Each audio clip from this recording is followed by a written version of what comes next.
नमस्कार। कृषि कानून और किसान आंदोलन पर 3 अहम अपडेट्स हैं। पहला अपडेट ये है कि प्रधानमंत्री नरेंद्र मोदी ने पहली बार सामने आकर कहा है कि न एमएसपी खत्म होगा न मंडियां खत्म होंगी। एमएसपी भी जारी रहेगा और मंडियां भी जारी रहेंगी। प्रधानमंत्री के इस बयान के बाद किसानों के एक वर्ग ने अब यह मांग तेज कर दी है कि एमएसपी को कानूनी दर्जा दिया जाए, यानी एमएसपी को कानून बना दिया जाए, ताकि एमएसपी से कम कीमत पर अगर कोई अनाज खरीदे तो उसे जेल भेजा जा सके। दूसरा अपडेट यह है कि प्रधानमंत्री के इस बयान के बाद किसान नेता अब भी इस बात पर अड़े हैं कि कृषि कानून वापस लिए जाएं। इधर देश के जाने माने अर्थशास्त्रियों के एक समूह ने कृषि मंत्री नरेंद्र तोमर को एक चिट्ठी लिखी है। उस चिट्ठी में कहा गया है कि कृषि कानून छोटे और मंझोले किसानों के हित में नहीं है, लिहाजा इसे वापस लिया जाए। तीसरा अपडेट यह है कि कृषि कानून और किसान आंदोलन अब सुप्रीम कोर्ट में पहुंच गया है। इन तीनों अपडेट्स को गहराई से समझने के लिए हमने बात की 3 अलग अलग एक्सपर्ट्स से। हमारे पहले एक्सपर्ट हैं वरिष्ठ पत्रकार राजीव रंजन झा। हमारे दूसरे एक्सपर्ट हैं देश के जाने माने अर्थशास्त्री कमल नयन काबरा। हमारे तीसरे एक्सपर्ट हैं सुप्रीम कोर्ट के लॉयर रंजन कुमार। तो पहले सुनते हैं वरिष्ठ पत्रकार राजीव रंजन झा को।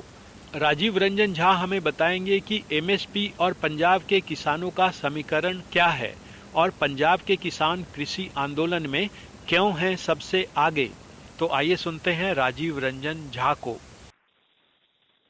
देखिए, एमएसपी खत्म हो जाएगी, बंद हो जाएगी, इस तरह की बातें जो थी वो बिना किसी आधार के उड़ाई गई अफवाह मात्र थी, क्योंकि सरकार ने पहले कभी ये कहा ही नहीं कि एमएसपी खत्म होने वाली है, बंद होने वाली है, या हम एमएसपी पर खरीद रोकना चाहते हैं, कम करना चाहते हैं। ऐसी कहीं कोई चर्चा, कहीं कोई बात उठी ही नहीं।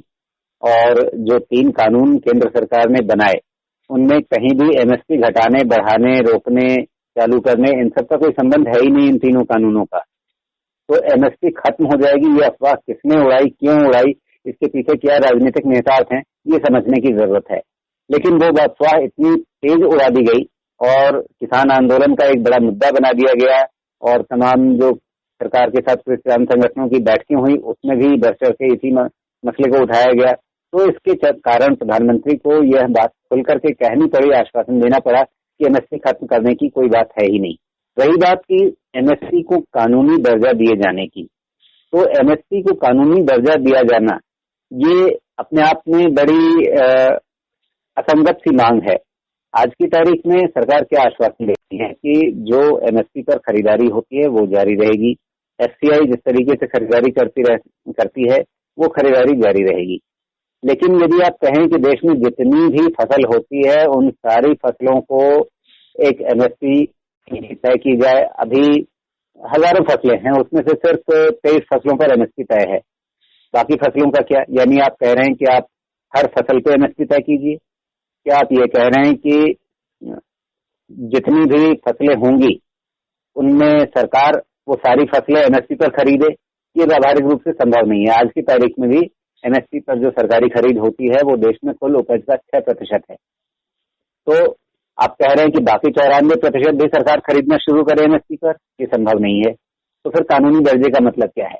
चीज अगर आप कानूनी प्रावधान बना करके रख देंगे तो उसका नतीजा क्या निकलने वाला है? उसका नतीजा ये निकलने वाला है कि एमएसपी तय होती है, किसी फसल की एक औसत क्वालिटी निकाली जाती है, उस औसत क्वालिटी के लिए एक न्यूनतम समर्थन मूल्य एमएसपी तय कर दिया जाता है। जिस किसान को अपनी फसल का एमएसपी से बेहतर भाव मिले वो बाजार में बेच ले, जिसकी फसल औसत किस्म की है वो चाहे तो एमएसपी पर बेच ले। लेकिन बहुत सारी फसलें तो ऐसी भी होंगी ना, बहुत सारी उपज ऐसी भी होगी जो औसत क्वालिटी से नीचे की होगी।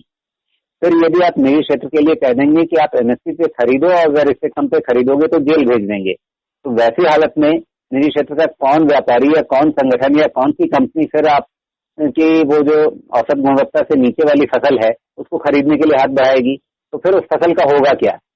फिर घूम फिर करके वही बात आ जाएगी कि सरकार सारी चीजें खरीद ले, यानी निजी क्षेत्र न खरीदे तो सरकार खरीद ले। तो फिर सरकार की फसल खरीदने की एक सीमा है, वो कहाँ तक खरीदेगी, कितने हद तक खरीदेगी?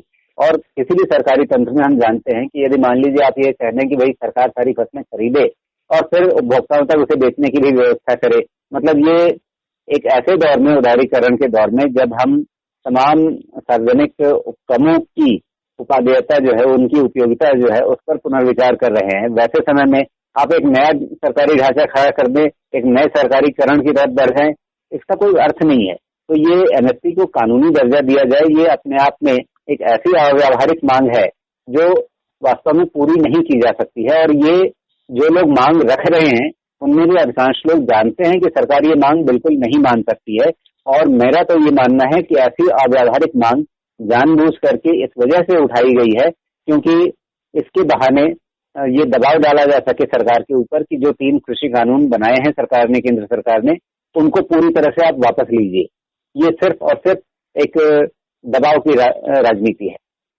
तो ये सारी बातें अपने आप में ये दिखाने के लिए पर्याप्त होनी चाहिए थी कि जो एक उनके सामने भय खड़ा किया गया कि मंडियां खत्म हो जाएंगी, एमएसपी खत्म हो जाएगी, और ये एक तीसरा जो भय खड़ा किया गया कि अंबानी अडानी जैसे उद्योगपति उनकी जमीनें आकर के छीन लेंगे, ये तो सबसे हास्यास्पद भय खड़ा किया गया जिसका कोई कहीं आधार ही नहीं था।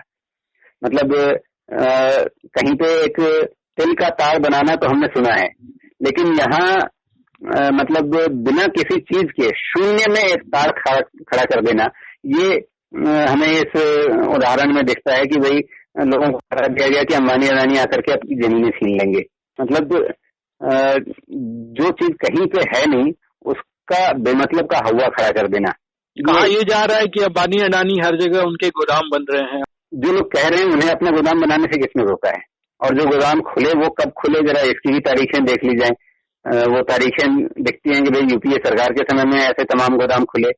अब उस बहस को छोड़ दीजिए, मतलब क्या 2014 से पहले अंबानी और अडानी जो हैं वो बड़े छोटे व्यापारी थे क्या? उससे पहले वो इस देश में धंधा नहीं कर रहे थे, अपना कारोबार नहीं कर रहे थे, और इनका व्यापार जो है वो कब फला फूला, कब वो धीरू भाई अंबानी कब कंधे पर जो गट्ठा लेकर के घूमने वाले एक व्यापारी से देश के सबसे बड़े उद्योगपति बने, ये किस दौर में हुआ, किस शासन में हुआ? जो आज कहते हैं कि अंबानी अडानी की सरकार, उन्हें ये देखना चाहिए कि अंबानी अडानी किस शासन में, किस दौर में अंबानी अडानी बने हैं।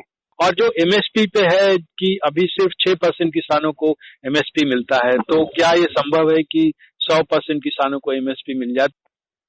देखिए, एमएसपी का शाब्दिक अर्थ होता है मिनिमम सपोर्ट प्राइस, और वैसे इसमें मिनिमम शब्द जुड़ा है, लेकिन व्यावहारिक रूप में देखिए तो ये मैक्सिमम हो गया है बाजार में। ये मतलब किसान को यदि अपनी उपज का सबसे अधिक मूल्य कहाँ मिलेगा? अगर वो एमएसपी पर बेच पाया। अगर वो बेच पाया, मैं इसलिए कह रहा हूँ कि बेचने के रास्ते में उसके लिए बहुत सारी मुश्किलें आ जाती हैं। वो हर किसान के लिए संभव नहीं हो पाता है कि वो एमएसपी पर बेच पाए जी, क्योंकि हर किसान के लिए व्यावहारिक रूप में ये संभव नहीं है कि वो मंडी तक लेकर के अपनी फसल लेकर के जाए, क्योंकि देश की अधिकांश जो किसानों की आबादी है वो बहुत छोटी जोत वाले, बहुत छोटी उपज वाले किसानों की है। उनके लिए आर्थिक रूप से ये व्यावहारिक नहीं है कि वो अपनी 4-5 क्विंटल की फसल लेकर के मंडी में जाएं और वहां पर 4 दिन लाइन लगाएं और वहां पे खड़े रहें ट्रैक्टर ट्रॉली लेकर के। तो वो उनके लिए आर्थिक रूप से व्यावहारिक रह ही नहीं जाता है कि वो मंडी तक पहुंचे और वहां पर एमएसपी पर बेचने की कोशिश करें। वहां पे पहुंच भी गए तो वहां की जो व्यवस्था है वो इतनी, मतलब मैं कहूंगा कि लचर या नकारा बनाई हुई है जी। और मुझे कई बार लगता है कि ये साजिशन बनाई हुई है जिससे हर किसी को एमएसपी का लाभ न मिल सके, और जो उस एमएसपी के तंत्र पर जो मंडी में खरीद का जो एक सिस्टम बना हुआ है उसमें एक बिचौलियों का जो तंत्र बना हुआ है, उस तंत्र के मार्फत ही किसान को जाना पड़े। इसके लिए साजिशन एमएसपी में खरीद की प्रक्रिया को बहुत ही दुरूह, बहुत ही जटिल बनाया गया है। तो एमएसपी को लेकर के 2 विसंगतियां दूर करने की बहुत जरूरत है। पहली विसंगति तो वो कि मैंने कहा कि जो छोटे किसान हैं वो भी इसका फायदा कैसे उठा सकें, उसका तरीका ये हो सकता है कि जो खरीद केंद्र है सरकार उसे किसान के बिल्कुल नजदीक तक ले जाए, जिससे किसान अपनी अगर 2, 4, 5, 10 क्विंटल की उपज भी अगर आकर के बेचना चाहे तो उसे ये बहुत भारी काम न लगे। और उसे वहां पे 4 दिन इंतजार न करना पड़े, भले उसके लिए आप टोकन सिस्टम अलॉट कर दीजिए, आप मोबाइल पे ओटीपी जैसा कोई सिस्टम बना दीजिए। अब तकनीक बहुत विकसित हो गई है। आप यदि किसान को मंडी के बाहर 4 दिन खड़ा रखेंगे तो हर किसी के लिए संभव नहीं है। जिसके पास 100 क्विंटल 500 क्विंटल अनाज बेचने के लिए है, वो तो 2 मजदूर लगा करके वहां पे ट्रक ट्रॉली खड़े करके अपने 4 दिन इंतजार कर लेगा, लेकिन 2 क्विंटल 4 क्विंटल 10 क्विंटल बेचने वाला किसान नहीं कर सकता है, वो उसके लिए संभव नहीं है। दूसरी विसंगति आप सुन लीजिए, वो ये है कि इस समय जो फूड कॉर्पोरेशन ऑफ इंडिया की ओर से एमएसपी पर होने वाली सरकारी खरीद है, वो सिर्फ और सिर्फ 2 राज्यों पे केंद्रित होकर के रह गई है। ये अपने आप में एक बहुत बड़ी विसंगति है। इस विसंगति को जब तक दूर नहीं किया जाएगा, हो सकता है किसी समय ये जरूरत रही हो 2 राज्यों पर विशेष ध्यान केंद्रित करके वहां पे अधिक अन्न उपजा करके देश के सामने जो खाद्यान्न संकट था उसको दूर करने के लिए एक दौर रहा होगा जिसमें ये प्रयास किए गए। लेकिन ये 2 राज्य कौन है? ये 2 राज्य कौन? ये सब जानते हैं कि पंजाब और हरियाणा, वहीं फूड कॉर्पोरेशन ऑफ इंडिया अपने अधिकतम खरीद करता है। एमएसपी का सबसे ज्यादा फायदा इन्हीं 2 राज्यों में किसानों को मिल रहा है, और उसमें भी खास करके सिर्फ और सिर्फ पंजाब के किसानों को मिल रहा है। और वहां पर जो बड़े किसान हैं, जो आढ़तिया हैं, जो बिचौलिए हैं और फूड कॉर्पोरेशन के अधिकारी हैं, इनका एक ऐसा नेक्सस बन गया है कि जो पंजाब के व्यापारी हैं वो सिर्फ अपने राज्य की उपज नहीं बल्कि दूर दराज के बिहार से उत्तर प्रदेश के तमाम जिलों से खरीद करके ले जाते हैं। जगह जगह से वो खरीद करके सस्ते दाम पे किसानों से खरीद करके ले जाते हैं और अपने राज्य में बेचते हैं, वहां पंजाब की मंडियों में एमएसपी पर बेच लेते हैं। तो ये आर्बिट्राज उन्हें कैसे मिलता है? ये आर्बिट्राज उन्हें इसी वजह से मिलता है कि फूड कॉर्पोरेशन ऑफ इंडिया सीधे बिहार में खरीदने के लिए उपलब्ध नहीं है, वो सामने वहां नहीं खड़ा है। वहां पर पैक्स नाम से एक व्यवस्था बनी है, लेकिन उस व्यवस्था का कितने किसान फायदा उठा पाते हैं ये सबको पता है। तो जब तक इस तरह की विसंगतियां दूर नहीं की जाएंगी और जो क्षेत्रीय असंतुलन बन गया है उस असंतुलन को दूर नहीं किया जाएगा, तब तक इस देश की कृषि व्यवस्था जो है, इसका जो इकोसिस्टम है वो नहीं सुधरने वाला है। क्यों आपकी सारी खरीद जो है सिर्फ 2 राज्यों पर केंद्रित है? क्यों नहीं आप बिहार के, उत्तर प्रदेश के, बंगाल के, मध्य प्रदेश के तमाम जगहों के किसानों को एमएसपी पर अपनी फसल बेचने की सुविधा उपलब्ध करा पा रहे हैं? वहां का किसान क्यों बेचारा बना हुआ है? कई बार चीजें जो एक सिस्टम बन जाता है उस सिस्टम को लोग छेड़ना नहीं चाहते हैं, और उस सिस्टम को छेड़ने का नतीजा आज हमें दिल्ली की सीमाओं पर दिख रहा है। यदि आप एक बनी बनाई हुई सिस्टम को छेड़ना चाहते हैं तो उस सिस्टम में जो लोग जमे हुए हैं उसका जो फायदा उठा रहे हैं वो उस सिस्टम को किसी भी कीमत पर टूटने नहीं देना चाहते हैं, और उसके लिए वे किसी भी हद तक लड़ सकते हैं। तो वही लड़ाई हमें आज दिल्ली की सीमाओं पर दिख रही है। तो ये जो सरकार कह रही है कि ठीक है हम बिचौलियों को खत्म करने के लिए आपको नया विकल्प दे रहे हैं मार्केट का, तो इसका फिर क्यों विरोध हो रहा है? विरोध वही 6% लोग कर रहे हैं जो अभी मौजूदा एमएसपी व्यवस्था का सबसे ज्यादा फायदा उठा पा रहे हैं, जो एमएसपी में एफसीआई की सरकारी खरीद के क्षेत्रीय असंतुलन से सबसे ज्यादा लाभान्वित हो रहे हैं, वही लोग इसका विरोध कर रहे हैं, क्योंकि उन्हें ये दिख रहा है कि ये संतुलन तो टूट जाएगा। अपने लिए जो एक सिस्टम बना लिया है वह सिस्टम उनके लिए फायदेमंद हो सकता है, लेकिन सारे देश के लिए नहीं है। तो क्या होना चाहिए फिर? रास्ता क्या है? कहाँ तक सरकार कितने किसानों के अनाज को वो एमएसपी पर खरीद सकती है? देखिए, एमएसपी एक ऐसी व्यवस्था के रूप में रहना चाहिए कि आपको यदि बाजार में अच्छा भाव नहीं मिल रहा है तो आप हमारे पास आइए और एमएसपी पर बेच दीजिए। यानी वो एक बेस प्राइस बन जाए, आधार मूल्य बन जाए कि यदि बाजार में किसान को उससे ऊंचा भाव मिलता है तो वो खुले बाजार में बेचे, यदि उसे उतना भाव नहीं मिल पा रहा है बाजार में किसी वजह से तो वो एक बेस प्राइस की तरह से काम करे कि ठीक है किसान फिर सरकारी केंद्र में आए और वहां पर बेच ले। लेकिन ये व्यवस्था अपने आदर्श रूप में काम नहीं कर पा रही है, क्योंकि एमएसपी पर बेचना सरकार किसानों के लिए जो है वो आसान तरीका नहीं रह गया है। उसमें इतने बिचौलिए घुस गए हैं, वो खरीद कब शुरू होती है कब खत्म होती है। अब मिसाल के तौर पर बिहार की बात कर दीजिए, वहां पर टैक्स है। जब किसानों की फसल खेत से कट के खलिहान में आ गई और उसके 15 दिन महीने भर बाद भी टैक्स अपनी खरीदारी शुरू ना करे तो किसान कब तक इंतजार करेगा? वो अपने पास के किसी भी व्यापारी को औने पौने भाव पे, जिस भाव से व्यापारी खरीदना चाहेगा उस भाव पे बेच करके अपनी फसल पे वो चाहेगा कि उसके हाथ में पैसे आ जाएं। अब ये टैक्स उस समय खरीदारी क्यों नहीं शुरू करता है जब किसानों की फसल कट रही होती है? वो महीने भर बाद क्यों शुरू करता है? ये सवाल कौन पूछेगा? उस थोड़े समय के विंडो में वही घुस पाते हैं जो बिचौलिए उस सिस्टम में पहले से अपनी जड़ें जमा करके बैठे हुए हैं। और वहां भी दिलचस्प बात यह है कि सरकार के पास सारी सहूलियतें हैं, सारे सिस्टम बने हुए हैं कि आप किसानों से सीधे खरीद सकते हैं, लेकिन फिर भी एफसीआई जो है वो आड़तियों के माध्यम से, बिचौलियों के माध्यम से ही मंडी में जो आड़ती हैं उनके माध्यम से ही खरीदारी करता है और उनको कमीशन देता है। ये कमीशन क्यों देता है? आप सीधे अपनी खरीद केंद्र बनाइए, सीधे किसानों से खरीदिए और सीधे उनको डीबीटी के माध्यम से पैसा उनके खाते में भेजिए। ये कोशिशें पहले सरकार कर चुकी है, लेकिन इन्हीं आड़तियों के दबाव में सरकार, उस समय मनमोहन सिंह की थी, जब पंजाब में ये बात हुई, जब फूड कॉर्पोरेशन ऑफ इंडिया को यूपी सरकार ने, मनमोहन सिंह की सरकार ने आदेश दिया और फूड कॉर्पोरेशन ऑफ इंडिया ने एक निर्णय निकाला कि हम सारे किसानों को सीधे उनके खाते में पैसे देंगे। लेकिन उसके बाद पंजाब सरकार, उस समय मुख्यमंत्री प्रकाश सिंह बादल थे, पंजाब सरकार और वहां के आड़तिये अपना पूरा प्रतिनिधिमंडल लेकर के केंद्र सरकार के सामने आ गए कि नहीं, आप बीच में से आड़तियों को नहीं निकाल सकते हैं, और मनमोहन सिंह सरकार को अपना फैसला पलटना पड़ गया।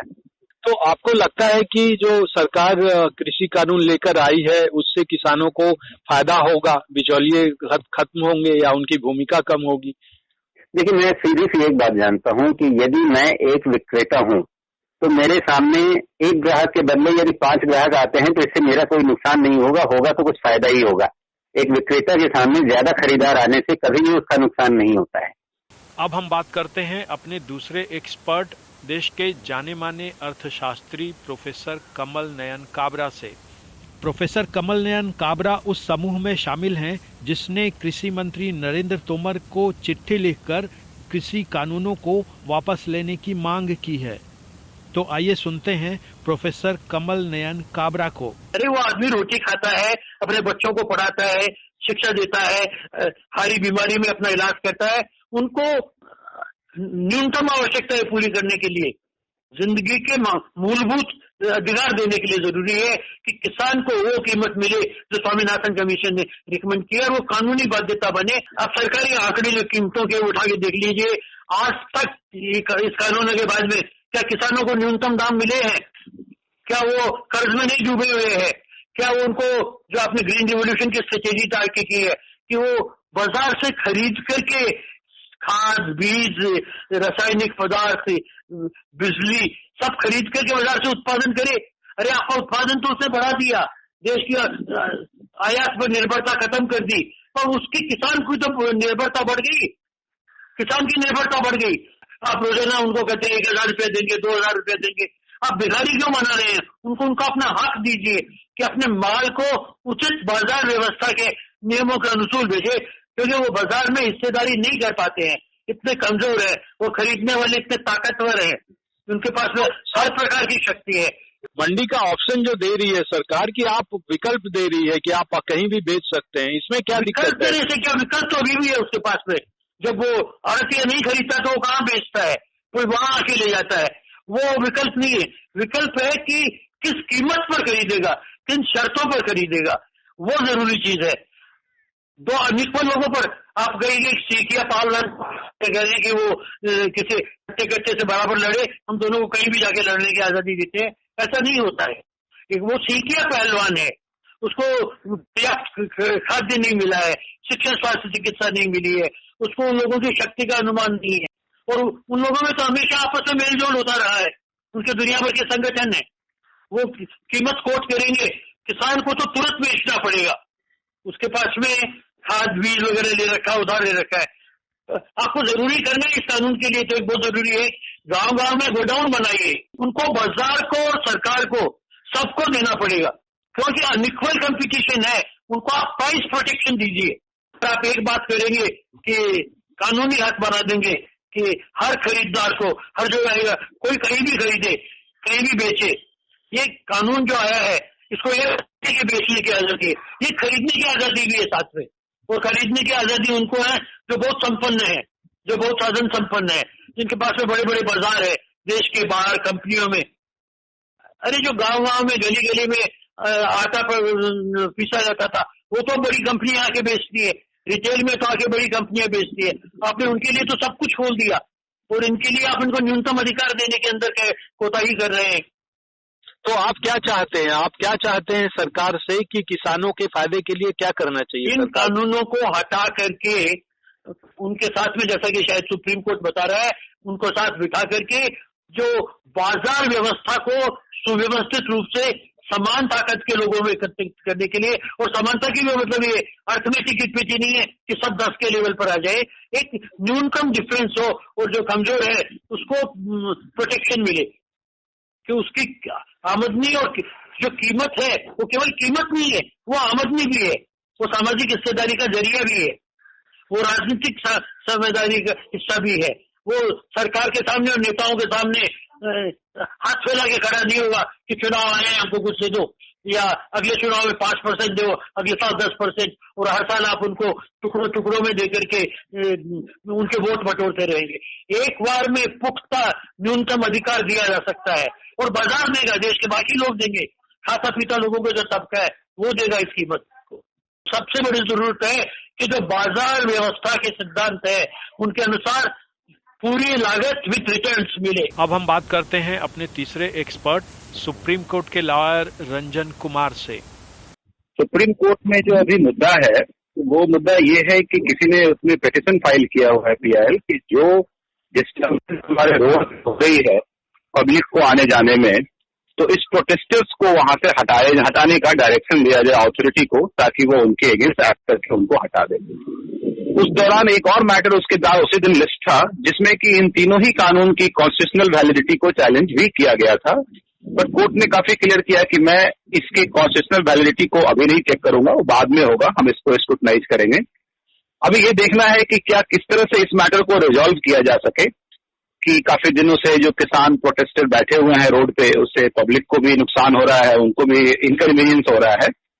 तो इस पे उन्होंने सोचा कि ये हम अभी डिसाइड करते हैं, और इसको डिसाइड करने पे जो यूनियन ऑफ इंडिया या पिटिशनर की तरफ से या और लोग जो वकील साहब थे जो बहस कर रहे थे, तो उन्होंने एक आउट ऑफ बॉक्स सॉल्यूशन निकालने की कोशिश किया। कहा कि आप कोई ये बना लीजिए, कमेटी बना लीजिए जिसमें कि किसान के फार्मर्स के जो एक्सपर्ट हैं, जो उस कानून के एक्सपर्ट हैं या उस क्षेत्र के एक्सपर्ट हैं, वो रहें, और क्या कोई पॉसिबिलिटीज है कि ये कमेटी बनने के बाद इस कमेटी का जो रिपोर्ट देती है वो दोनों लोगों को मान्य हो। तो अभी सुप्रीम कोर्ट में ये है, कोई ऑथोरिटेटिव ऑर्डर या जजमेंट नहीं हुआ है, अभी कोशिश की जा रही है। जैसे एक बार अमित साहनी वाले मैटर में हुआ था, शाहीन बाग के केस में, उसमें भी मीडिएटर सुप्रीम कोर्ट ने अपॉइंट किया था और कोशिश किया था कि इसको एमिकेबली किसी तरह का सेटल किया जा सके। तो वही प्रयास इस केस में भी मेरे ख्याल से उसी जजमेंट को फॉलो करते हुए एक दूसरी प्रयास की कोशिश सुप्रीम कोर्ट ने किया है। मेरे ख्याल से उसमें सुप्रीम कोर्ट ने ये भी कहा है कि किसान अब अपने धरना स्थल पर बैठे रह सकते हैं, उन्हें अधिकार है प्रोटेस्ट करने का, इस तरह की बातें भी कही हैं। सुप्रीम कोर्ट ने बिल्कुल ही जो शाहीन बाग के मैटर में जो मैटर था अमित साहनी करके, उसमें भी यही बात थी कि हमारा जो किसी भी आदमी को प्रोटेस्ट करने का, ये जो हमारा प्रेजेंट केस है उसमें फार्मर्स को प्रोटेस्ट करने का अधिकार है। लेकिन जो पिछला मैटर था, जो हमारा प्रेसिडेंट है, जो अभी अक्टूबर में शाहीन बाग के केस में ऑर्डर हुआ था, उसमें ये कहा था कि आपको अधिकार है एजिटेशन करने का, जो हमारे कॉन्स्टिट्यूशन में आपको अधिकार नहीं है, लेकिन आपको ये भी देखना है कि पब्लिक को उससे कोई नुकसान ना हो, क्योंकि उनका भी अधिकार है कि फ्री मूवमेंट उनकी हो सके।